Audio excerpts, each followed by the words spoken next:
Hey friends, Loss Ratio here. It is day 7 of ice apocalypse here in northern Michigan. When will it ever end? Fortunately, the ice is all gone. It's actually a beautiful sunny day. My parents' power came back on last night. That is a relief. So I was able to bring them back to their place from our house where they've been staying, get them settled back in, and thankfully there were no frozen or busted pipes. So that was a huge relief and a big win. Take what I can get. But now fingers are crossed again because I am headed to my nephew's house that's a ways out of town here. They've also been without power for 7 days and staying away with family. And unfortunately, my nephew did not turn off their main water shutoff before they left the house. Why would he do that? So I'm kind of nervous what I might find here. We had that one bitterly cold night where it got down to single digits. And again, with no power, no heat in the house, there is nothing to keep those pipes from freezing other than the ambient heat that may be left over in the crawl space. I hope there's some left. Now, I know he does have a fairly well insulated crawl space. Hopefully it was able to retain enough heat to keep those pipes from freezing, but that's what I'm gonna go check now and find out.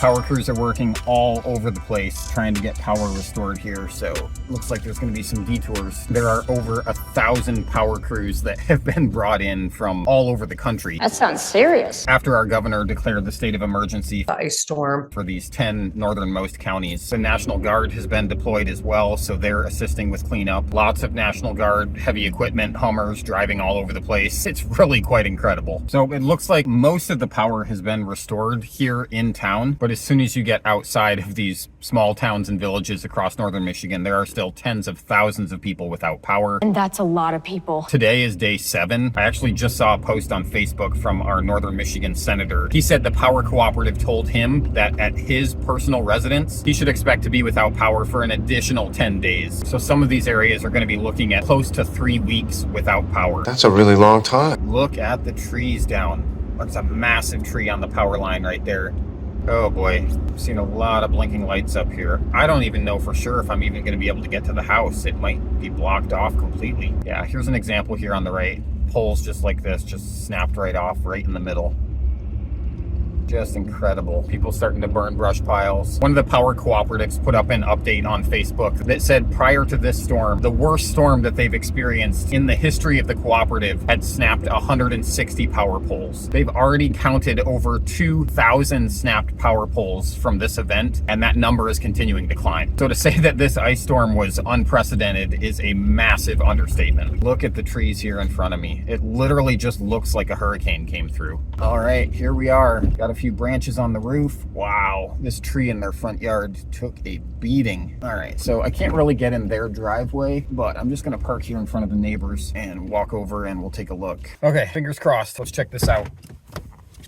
This big old maple tree in the front is not in great shape. Flip you around here and check this out. Driveway is blocked. Fortunately, none of these big trees came down completely. Well, that's a relief, huh, Tony? But this is a mess, a big mess that's gonna have to be cleaned up. Some small branches there on the roof, but nothing too crazy. So that's good news. Try to get around here to the back, which could be difficult. Some big branches here. There's a crawl space access there, but I think that there's an interior crawl space access.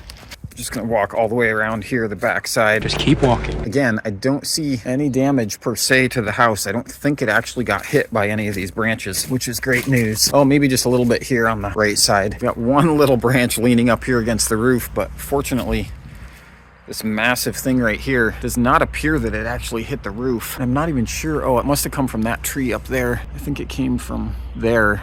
Definitely got really lucky that that one didn't come down on the roof because that's big enough to do some damage for sure. Okay, so I'm gonna head inside here. Let's head inside, gang. Oh, I just realized we do have a line down here. So fortunately, it looks like the main power line here to the house. Here's the entry right here. That line is still up, but you can see the cable television and internet line here is pulled down and is actually pulling the siding off of the house here just a little bit. So not real bad, but definitely unfortunate, and is going to take some work for that to get fixed. But let's go ahead and head inside here.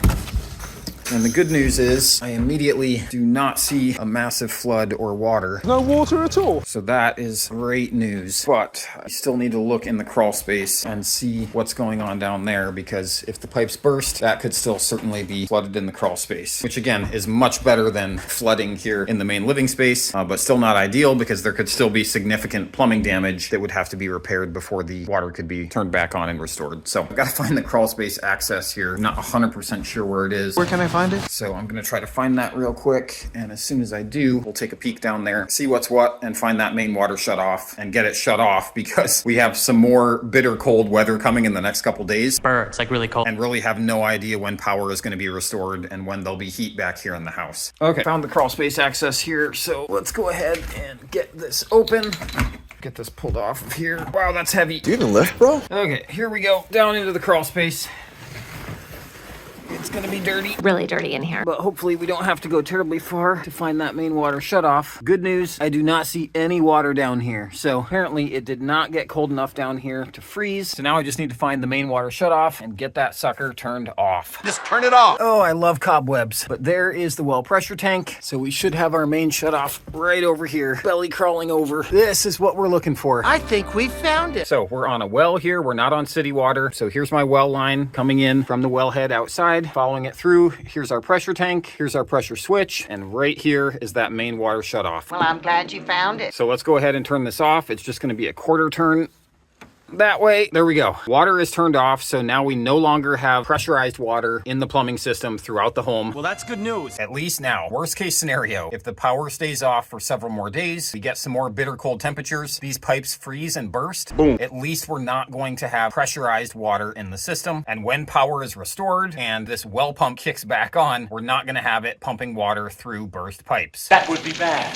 So this is all really good news. This was kind of the best case scenario. I was afraid that I might find something a lot worse here. So again, anytime that you're going to be away from your house for any amount of time, regardless of whether it's a power outage or otherwise, maybe you're just going on vacation, you really don't want to have the plumbing system of your home fully pressurized. He's not wrong. Because if anything goes wrong, whether it's a burst pipe because of freezing or a leaky or faulty connection in your kitchen or bathroom, you do not want your plumbing system pressurized and pumping hundreds or thousands of gallons of water into your house while you're away. I guess that makes sense. So please, get in the habit anytime that you're going to be away for any length of time, turn off that main water shut off and mitigate your risk.